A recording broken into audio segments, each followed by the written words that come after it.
All right, so the name of this workshop is The God in Me Honors the God in You, Paradoxes in Incarnation and Identity. So thematically, it's going to be a queer examination of the theology of the Incarnation.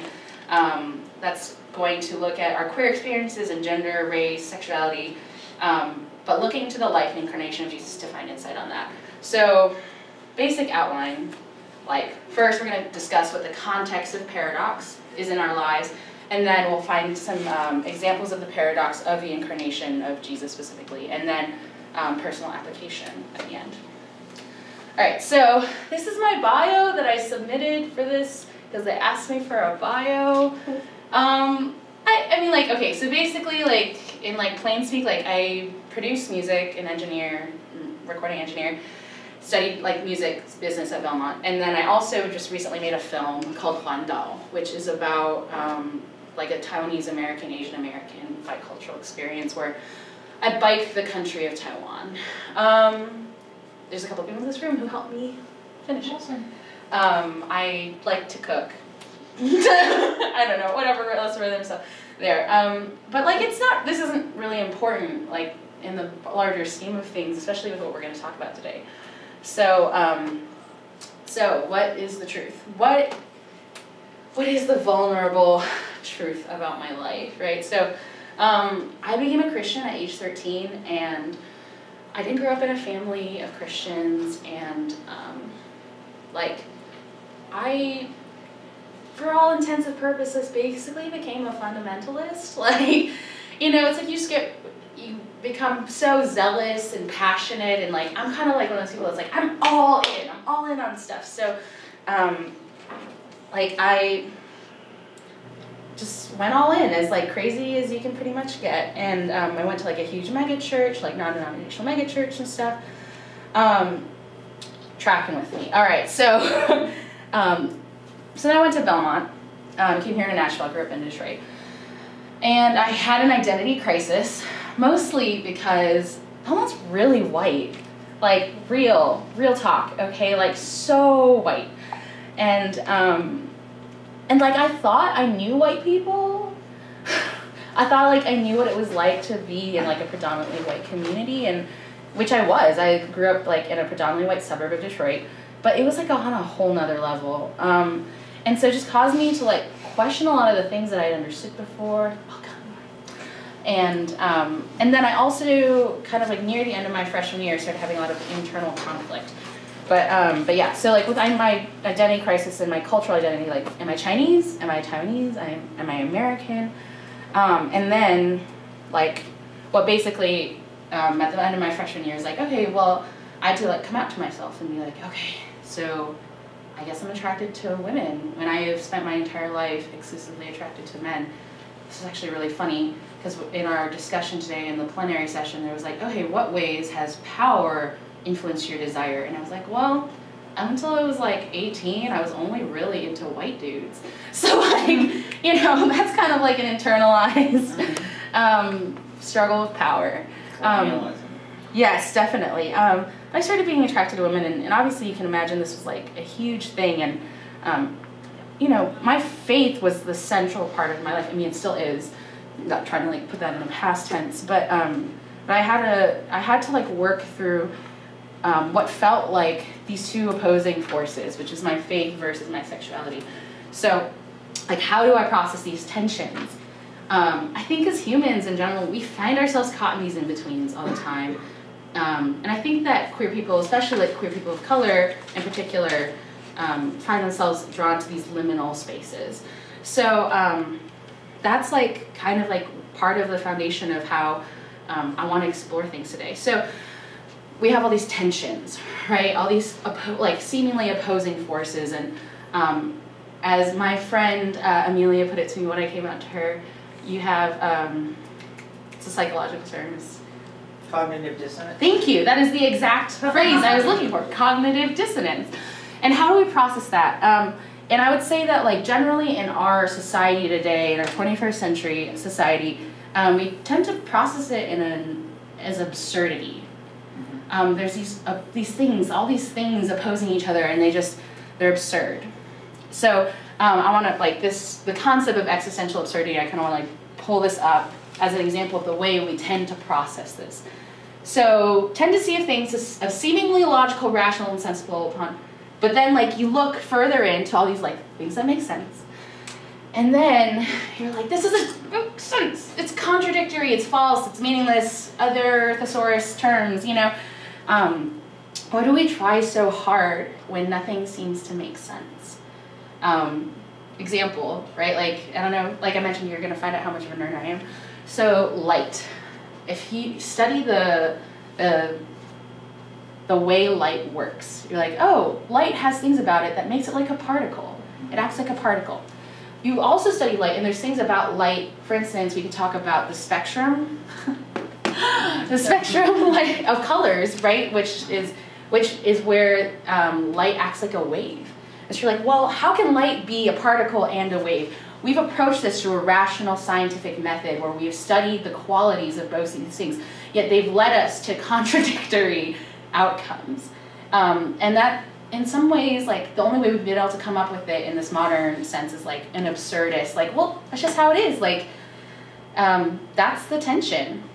So, does anybody have any, if you don't have to share, like, I'm not trying to force anyone to, like, talk about things, but, like, what are ways that you guys experience tension in your life, and your own queerness, or, you know, if you don't identify as queer, your, like, life?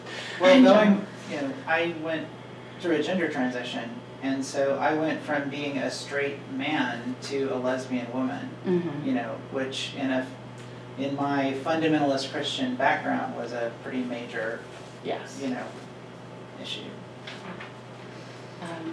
Does anybody else? For the one just walking, we're talking about ways that we experience tensions in our lives from seemingly opposing forces. Similarly, like, I'm trans and I grew up in a super Roman Catholic family, and growing up, like, there's like lots of tensions, and like I didn't necessarily understand what was going on, but like my church had performed like exorcisms on me and things like this, and then but I still really loved my God, and then what's still like remaining from that is like, because I'm so connected and because I'm really within that spirituality, like I'm a godmother, but like am I a godparent? You know what I mean? And Right. it's like, how do I navigate that within a church that affirms the gender binary? Like,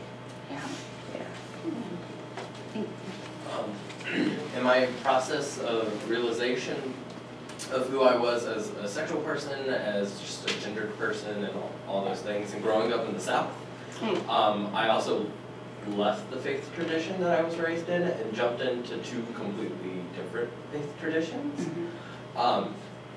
And I go to the divinity school here, and a lot of people are like, wait, so you're a queer black person, biracial, African American, and you go to a religious institution where you study religion. I go, yeah. They're like, doesn't that seem contradictory? And I'm more offended by them saying that than anything else. Because as a queer person, my faith traditions say I'm explicitly called to be divine. Like, that's just who I am. I was created to be fabulous. So. Thanks for sharing. Yeah, I'm curious, how many of you here would like self-identify as Christian? Okay. It's okay, you know, like, we live in a world of tension. Ambiguity. It's a spectrum. It's a spectrum. Cool, and... Christian sourced atheism? I don't know. Yeah, Christian Buddhists, you know, like, I've met a lot of people in my day. Cool. Well, I mean, I was kind of, you know, this is, like, I'm using, like, very explicit, you know, traditional Christian theology in this, but, like, I think that there's things that we can draw from it, whether or not you are or aren't a Christian. I think that, obviously, like, we all experience these tensions on some level, and that, and there's something to be said for the life of Jesus, even if you don't ascribe him as God, but seeing these philosophical concepts presented through Christian theology. So anyway, getting back to existential absurdity, the classical example of like absurdity, Sisyphus. Does anybody know the story of Sisyphus? Okay, we got some nodding. Cool, cool. So Sisyphus was like punished by the gods for, I don't remember what. What's important is he's sentenced to push a rock, a very large boulder, up a hill, and then, but it always rolls back down, and he has to go back down and roll it back up.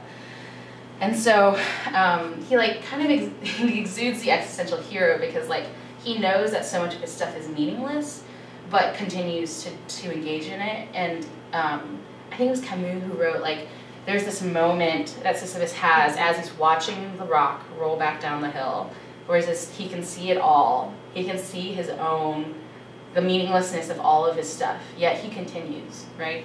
That's Camus for you. Yeah, that's Camus, man. L'homme invisible. So Classic. classic Camus, those Frenchmen. Yeah, so this is like the way that I feel like I hear my tension discussed in society, and so this workshop I want to present a counter idea to it. So that would be paradox, a seemingly absurd or self-contradictory statement or proposition that, when investigated or explained, may prove to be well-founded or true. So it's like, I'm not going to draw the triangles. I'm just going to move on from that. But and so like, you know, this is like my own creational term, but like I'm, for intensive purposes of this workshop, calling it Christian paradox. So we have Christian paradox versus existential absurdity.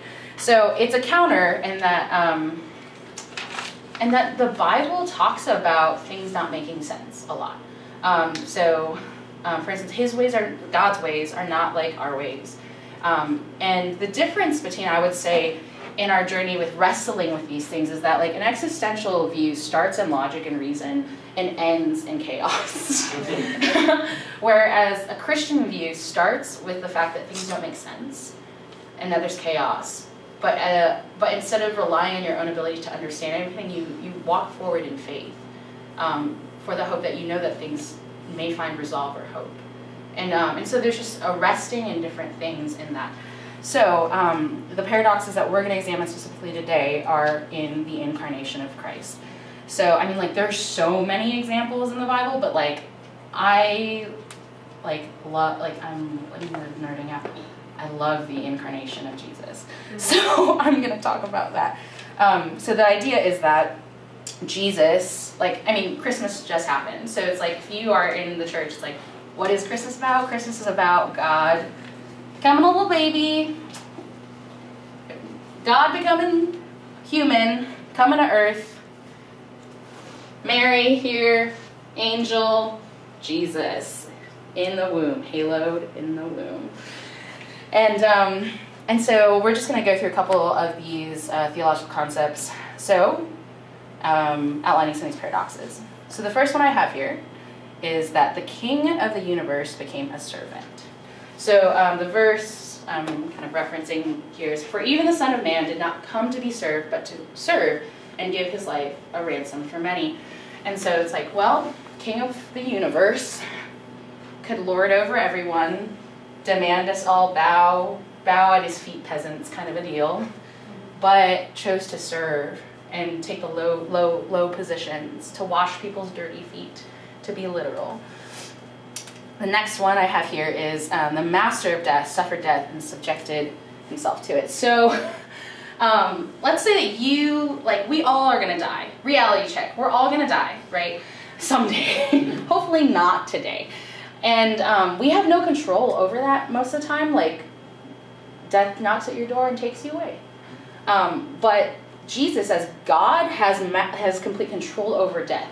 And, you know, like, when I think about how I want to die, like idealize to want to die, it's like surrounded by my friends and like comfortable and like, you know, just like pass away in my sleep. It's like really painless, right? Like I don't know if you guys idealize your death, but that's how I idealize my death. And the reality is that Jesus didn't have that. Jesus had the complete opposite of like, if I had choice over how I could die, how I would die, like abandoned by all of his friends. Right? And then in pain, and also shame and humiliation, like basically being naked in front of like public people, being completely ashamed. And so being found in appearance as a man, he humbled himself and became obedient to the point of death, even the death of a cross. The next paradox of the Incarnation is that he who had no sin became sin. So in Christian doctrine, it states that Christ was without sin, was perfect. I know, like, not everybody's super okay with the concept of sin. We're just going to go with an orthodox discussion of it today. If you want to talk about it, I'm totally down. But, like, for the purposes of keeping this, like, 40 minutes long, we're not going to do that. But put himself in the place of sinners to take their punishment. So, for he made him who knew no sin to be sin for us, that we might become the righteousness of God in him. So this kind of goes back to this theological concept called substitutionary atonement. So how many of you have ever heard this, like, you know, Jesus died for your sins and, like, wipes your slate clean, and then from there on you can, like, you have another chance, you have a second chance. So that's actually false. That is not what substitutionary atonement is. The idea is that, like, Christ swaps your sin for his righteousness. So it's not like, oh, my slate is clean and now I can do all these good things and, like, become a great person. The idea is, like, all the good things Jesus ever did get swapped with yours. It's like 2 books. One book is, like, all the good things, one book is all the bad things, and the cover has your name and Jesus' name, and then you swap them. So when God looks at you, God sees Christ's righteousness. God sees, like, all the goodness of Christ in you. So, to me, that's like, oh wow, we're all about, like, people getting the credit they deserve and, like, things like that. And in this situation, the one who did nothing wrong receives the punishment for all bad things in the world. And then we get to receive instead the, like, fullness and the righteousness of God. The next one's one of my personal favorites. Born of the seed of a woman. So who knows the story of Adam and Eve? I'm assuming everyone. Who wants to tell me the story of Adam and Eve? So God makes Adam, decides that it's not cool for him to be chilling by himself. Mm-hmm. So he yanks a rib out and makes woman from. Yeah, and then forbidden fruit. Yeah, then the forbidden fruit, yeah, because, you know, it's always the woman's fault. The devil comes to her and says, you should eat this fruit. Yes. And then they're all cursed. Right. Because of it. So there's a passage in Genesis where it's like God speaking to the serpent and to man and to woman, and each of them are cursed in different ways and have these prophecies laid over them. So one of them is actually a prophecy for Jesus. This is in the like, curse to the snake. So it says, I will put enmity between you, the serpent, and the woman, and between your seed and her seed. He shall bruise your head, and you shall bruise his heel. So, women don't have seed. Like sperm in this, like, traditional reading of gender and like sex in the Bible. Like, I'm like, wait, what you're the biblical concept of understanding of what, like, a woman is doesn't have the ability to, like, have sperm. To me, this is, like, totally, like, God being like, I'm here to smash the patriarchy. And, like, the virgin birth, it's like, oh, we don't need to involve the men and the patriarchy in the saving of the world, the creation of God as man. So I'm like, this is one of my favorite things. You can tell I love smashing the patriarchy. It's one of my, like, hobbies. We actually have a hammer at my house that says feminism on it that hangs on the wall with a placard that says, like, in case of patriarchy, take hammer and smash away.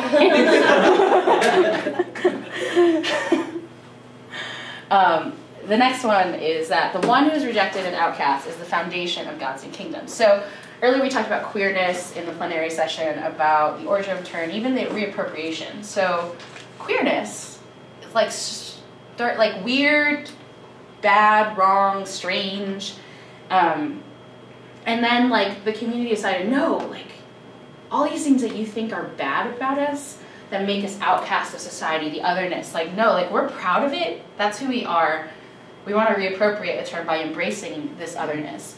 And that is central to the way that Jesus' life was, the way that it was laid out. So, this prophecy about Jesus.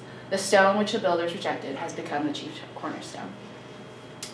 The last and, like, most intensive one is the idea that the infinite God became a finite human. And so, like, Jesus wasn't half God, half man. Jesus was fully God, fully human. And that's been a really interesting journey for me to unpack. Like, I remember I was meeting with my pastor, and I had like this laundry list of like feminist issues that I had been like thinking about and just wrestling through, and I was like, all right, I want to know what you have to say about all this. So I was like, why do we call God he? Like, top of the list, like, let's talk about this.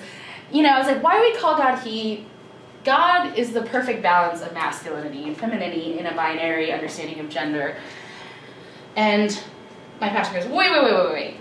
First of all, before we even get to your question, it's like, you're saying that God is fully masculine, or like God, you're saying God is like a balance of masculinity and femininity. The reality is that God is fully masculine and fully feminine. And like, that was like, for me, and then I had to reconsider everything, including the incarnation of Jesus. So if God is fully masculine and fully feminine, and Jesus is fully human and fully God, that means that Jesus is fully masculine and fully feminine, but trapped in, well, I don't want to say trapped, but embodied in a limited physical incarnation of humanity. I think that this speaks a lot to like how we can even start to understand gender identity as finite bodies but infinite spirits. This idea that like these are two opposing forces and like 50% this, 50% that, that's dualism. The idea that like there's this balance between things, and it's very prevalent in like ancient Hellenistic culture, as well as like I would say our modern philosophical ideas that like govern our lives in ways that we like don't really realize. So ancient Hellenistic Gnosticism was anti-somatic. Okay, so that means like against the body. So this is like creating this false dichotomy of spirit versus body as two opposing forces. And so like in that like Gnostic Hellenistic view, it's like, oh, well, the body is bad, the spirit is good. Like, let's just like, the things of the body don't matter. They're useless. Let's just like think about the spirit things. Let's just be above all of this. But as like, I think like any trans person can tell you, like the body matters. It's like, even if your spirit is a certain way, there's like, there has to be something, there is a connection to the embodiment of whatever your spirit is. And I would say like in our modern philosophical world, like very deconstructionist, which like I don't have a problem with like deconstructing things, but it can't be the end all be all way that we understand value, because things are more than the sum of their parts. And so that's its own modern dualism, which, you know, itself, like this like false dichotomy of spirit versus body, or these, as even if it's not like a versus but just being separate entities, is like inherently like racist, which I will tell to you about in another time if you want to talk about it. It's like a prop of white privilege, but not enough time today. And so I'm saying like we have connections between our spirits and our bodies. Neither greater than the other. One does not take preeminence over the other, but the two unite in harmony and discordance in a lot of ways. So, getting back to me, identity crisis, freshman year at Belmont. It's a long time ago. So for me, you know, I'm Taiwanese, I'm American. Like, how do I even begin to unravel this? Like, you know, I have so many friends who've been like, gosh, SueAnn, you're so white. And I'm like,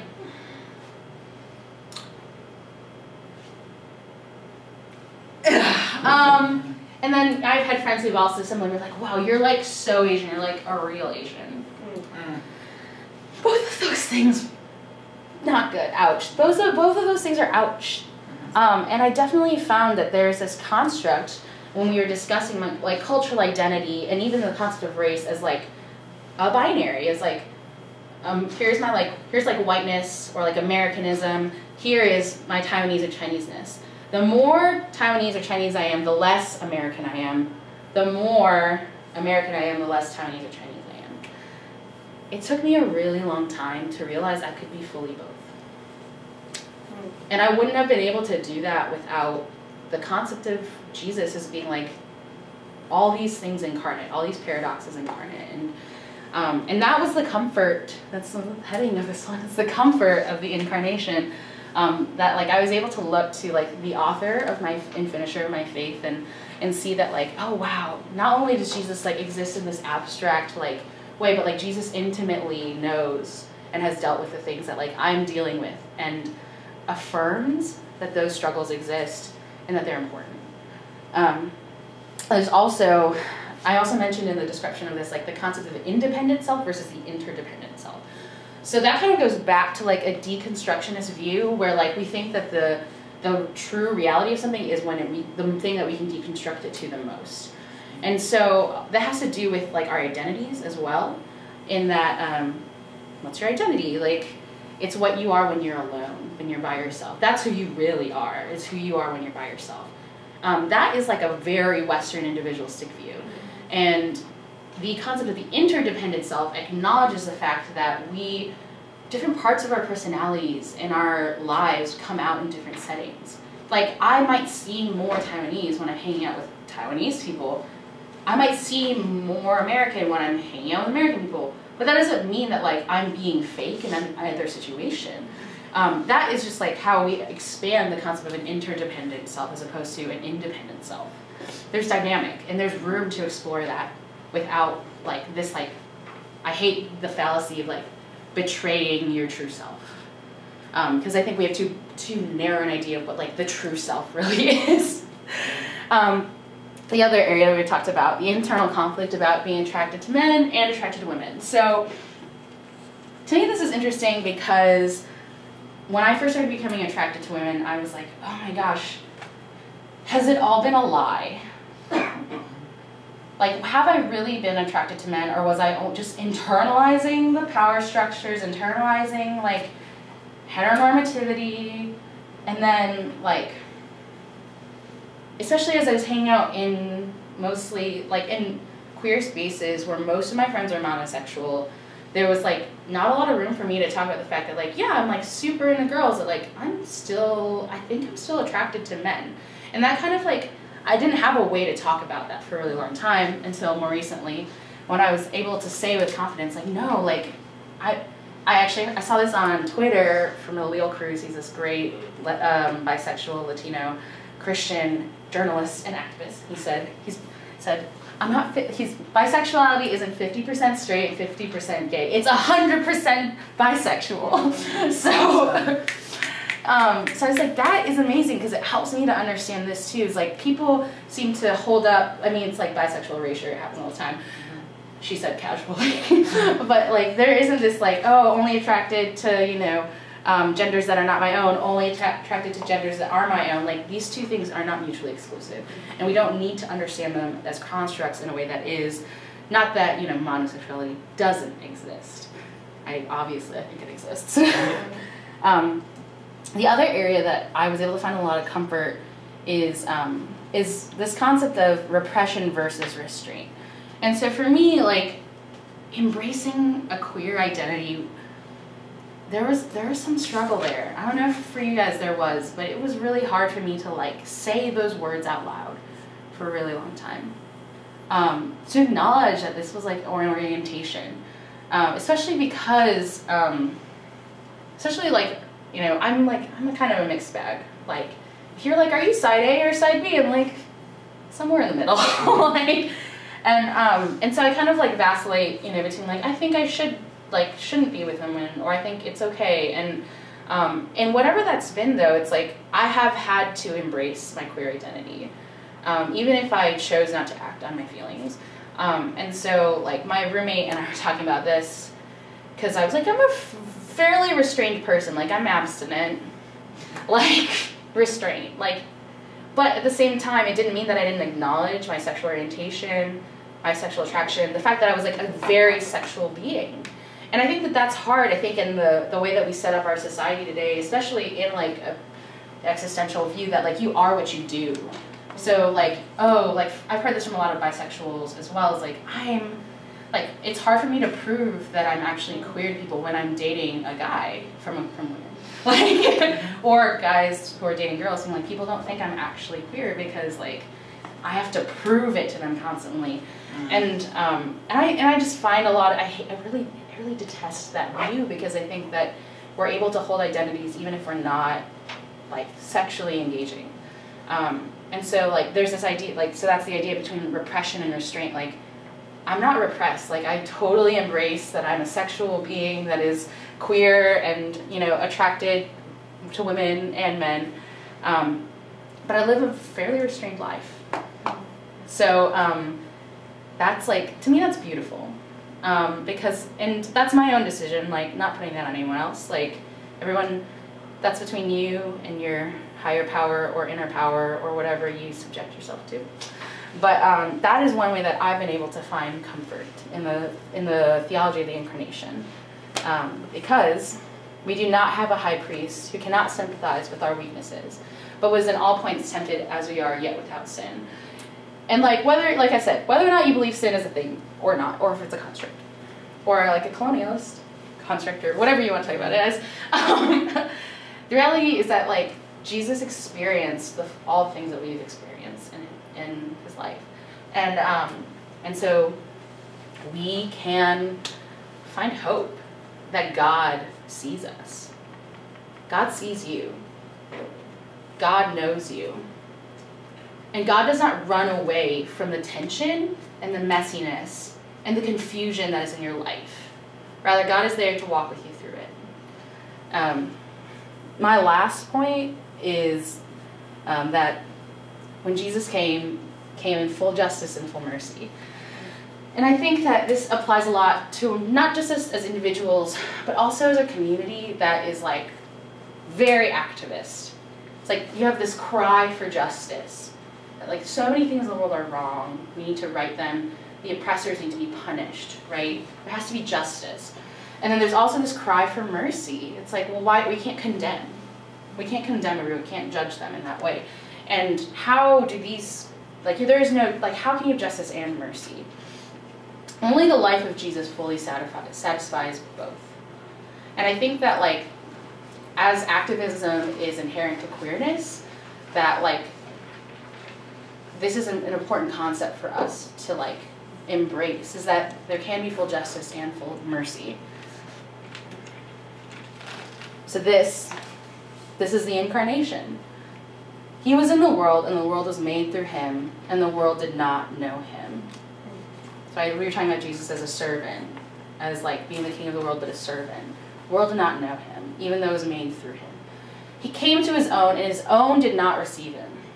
The stone that the builders rejected has become the cornerstone, right? Like, as queer people, we've experienced othering, rejection. The reality is that, like, the ones that, like, Jesus, the religious people, the, like, obvious people, like, those aren't the ones that received God. He came to his own, and they didn't even receive him. But as many as received him, to them he gave the right to become children of God. It's like the outcasts.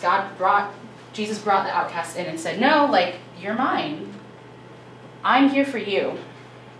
To those who believe in his name, who were born, not of blood, nor of the will of the flesh, nor of the will of man, but of God. It's like, we are children of God, not because, like, you know, we, like, emerged from the vagina of God, but because God adopted us into our family and said, you belong here. To me, that is, like, one of my favorite things about the queer community is the idea that we don't have to be tied to each other in blood bonds or, like, even marriage or all these, like, social structures, that, like, we can choose one another in our own families. And that's, like, that's what Jesus wanted to model in creating a family, not of blood or the will of the flesh or the will of man, but of God. We're bonded in a way that's beyond the ways that our society tells us that we're allowed to be bonded to each other. And the Word became flesh and dwelt among us, and we beheld his glory, and the glory as of the only begotten of the Father, full of grace and truth. That is the Incarnation. So, the Son of God became human so that Son of Man could become sons of God. And I don't say sons because I'm, like, trying to be, like, super old school. I'm saying that because, like, in a legal system, you know, in the ancient world, women didn't have rights. Daughters didn't have rights. They didn't inherit things. And so when God says, the children of God, I'm making you sons, it's not saying like, oh, well, like all you women have to be like men. It's saying, no, like I respect you at the same level, but you don't have to become a man in order to receive that glory and those privileges that come with being a child of God. And that to me is like beautiful. It's like, oh, like you are a son, but you're like totally a daughter, but like you have the rights of a son fully. We are beings united in paradox. Like I mentioned, we're body and soul together. And so like the whole thing, like his ways are not our ways. The Bible even like talks about how these paradoxes they're set before us to cause us to stumble, to question, to act in faith. God has chosen the foolish things of the world to put shame to the wise, and God has chosen the weak things of the world to put shame to the things which are mighty. The base things of the world and things of which are despised God has chosen, and the things which are not, to bring to nothing the things that are.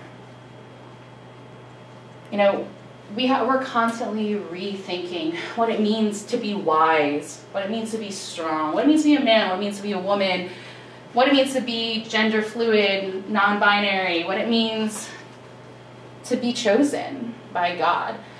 There's actually this quote that I saw on Twitter that I want to read to you guys from Audre Lorde. Our ideas of what strong is comes from our oppressors. And to me, like, this verse embodies that. It's like what the world thinks of as strong and good, as important. God says, no, throw out your blueprints. I'm rewriting the whole book. And I think so much in my experience as being a part of the queer community, it's been amazing because it's caused me to question the things that I thought were wise, the things that I thought were mighty and good. It's flipped them on its head. And you know, it was really hard. Like, I talk about my identity crisis, like, very flippantly now, but it was the hardest couple of years of my life. I spent more days crying than I didn't. But the reality is, like, because I was able to embrace that tension and the weakness and faith that, like, God would bring me through it, I've come out to a place where, like, it all starts to make sense now. Embrace the paradox. Yeah? Whether you are Christian or not. We all have to live with some sort of faith. And that's why I chose the God in me honors the God in you, which you mentioned is namaste. Or it's also sometimes translated as the divine light in me acknowledges the divine light in you. And in the, you know, like I said, God, the Son of God became man so that man becomes sons of God.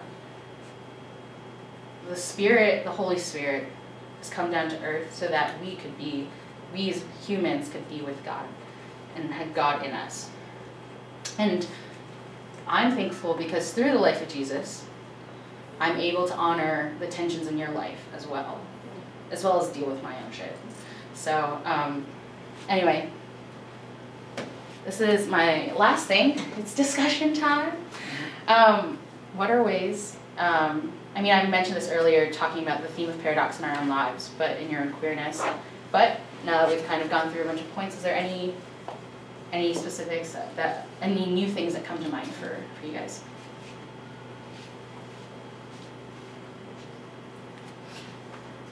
Well, there's like two things.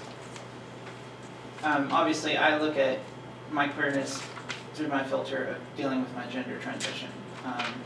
And one of the things that someone pointed out to me once was that that verse in Genesis where it says male and female he created him, you don't have to read that as a binary perspective. You can say male and female, he created them, Yeah. So there is that spectrum there. And the other thing is to point out a verse that a lot of people don't know about, which is in Isaiah 56, where they talk about verse 4, for thus is the Lord to the eunuchs who keep my Sabbath. I will give in my house and within my walls a monument and a name better than sons and daughters. Yeah. And there's something interesting that happened with that, and this is not my analysis. My first therapist was Dr. Erin Swenson, who was the first mainstream Protestant minister to retain her ordination through a gender transition. Yeah, I just read about. Yeah, she does a talk talking about behind the comma, because in the lectionary, whenever Isaiah 56 is taught, they do verse 1 through 3, comma, and then 5 through 8. They completely cut out the verse about the trans people, you know. So it's interesting the power and the patriarchy that is trying to erase trans identities, queerness from the Bible and from Christianity. Yeah, I love. I mean, this kind of like this sounds weird when I say it out loud, but like I love the biblical passage about eunuchs. I find a lot of hope and just like comfort in a lot of it. I got to go to this retreat a while back.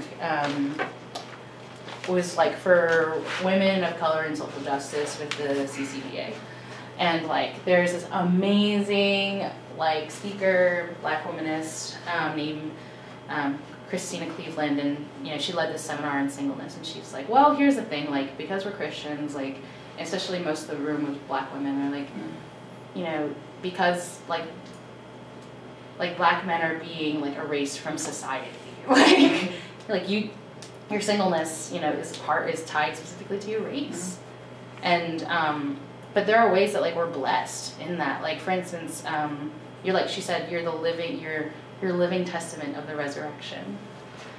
Like, you know, we like as we heard in the plenary session this morning, it's all about making babies. It's all about making babies for power and lineage and survival. And the Bible has so many examples of people who were childless, who were single, and didn't produce offspring. And like that was like what was important at the time. That was everything. Everything was having children, especially male children. And Jesus, I'm bigger than that. I can resurrect. You don't need to like keep squatting out babies for you to matter. Because you're like, you will survive because I will lift up your spirit. I will resurrect you and your body.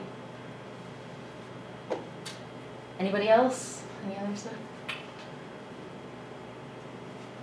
Any questions? I mean, you're welcome. We don't have to get into this. Other people Okay. have different questions. But I was curious about I'm curious about the spirit-body dualism in relation to racism. Okay, yeah. Okay. Yeah, we have time. Do we have time for that? What time is it? It's 2 o'clock. Cool. So this session ends at 2:15. Okay, we have enough time to talk about this then. Okay, so I heard this amazing black womanist theologian speak at Belmont a couple months ago, and she was talking about how the dehumanization of black bodies being significant, and that like white people have the privilege of being able to be like, oh yeah, like my body doesn't have anything to do with my spirit, because they've always been assumed to have souls. But because of slavery, you know, and so many other, you know, things, especially, you know, the black community has experienced a dehumanization. Seeing, like, your property, you're not a human being, you're less than human. You don't have a soul, you're just chattel, right? And, like, how that idea of, like, you're just, like, that the body doesn't have anything to do with the soul, it's a prop for racism in that way, and that it's rooted, like the fact that people can so flippantly say that your body doesn't have anything to do with your soul is rooted in white privilege in a society where you can take for granted that you have a soul. Does that answer your question? Yeah. Cool. And it's really interesting because it was always something I was uncomfortable with in white liberalism, was this discussion of the body and the soul being, or like the spirit, emotional things being like completely separate and able to be completely separate. I was very uncomfortable with it always. Could not quite figure out why I was uncomfortable with it until like I heard her speak, and I was like, you're answering all my questions. You get it. So in my process of like coming out and then leaving the church, I struggled at one period in time with queer folk who profess Christ as their Lord and Savior in the Orthodox traditional way. This was like 12 years ago. Obviously in divinity school things have changed. And I think for a lot of people still today, they've left religion, they've renounced religion, they've renounced spirituality in all of its forms because of being burned by the church. Yes. In your opinion, how have you seen Christianity change on a larger scale that has come to support queer people particularly? And do you see, to add another layer on that, do you see ways in which religion, big scale, spirituality, big scale, can help to affirm and support queer people? Okay, those are two really big questions. Yeah. I can answer the second one more easily. Go for it then. I really do think that religion and spirituality has, like, I think that is what the queer community needs in a lot of ways. I think it's been a fight, it's been a really hard fight. And I know that there are so many queer people that like really are struggling and need spiritual support. But because because support doesn't exist in the form of like churches or synagogues or preachers or speakers or books, like, you know, they're not receiving this, like, but to me, like, a lot of the queer people I've met are so thoughtful and such spiritual beings, but like just don't even go near those topics because they're afraid of getting burned, which I totally get. I live in fear. I mean, less fear than I used to, but like, I live in fear of being pushed out of my church. Some days are harder than others. Some days are better. Some days I'm less afraid. But it's like, if that's what I experience, and like, I can't imagine what like, you know, other people who have even less palatable, you know, beliefs or positions than me have to deal with. But I do think that there's a need. And I do think that there are ways that like, the tools, even the tools of like, even if you're not a Christian, the idea of like, the incarnation of Jesus as being an abstract concept of giving you insight into your own life, even if you don't profess Jesus as God. Like, you can look at the life of Jesus in this, like, I don't know. I don't want to be like, what did they say, Patty? What was it?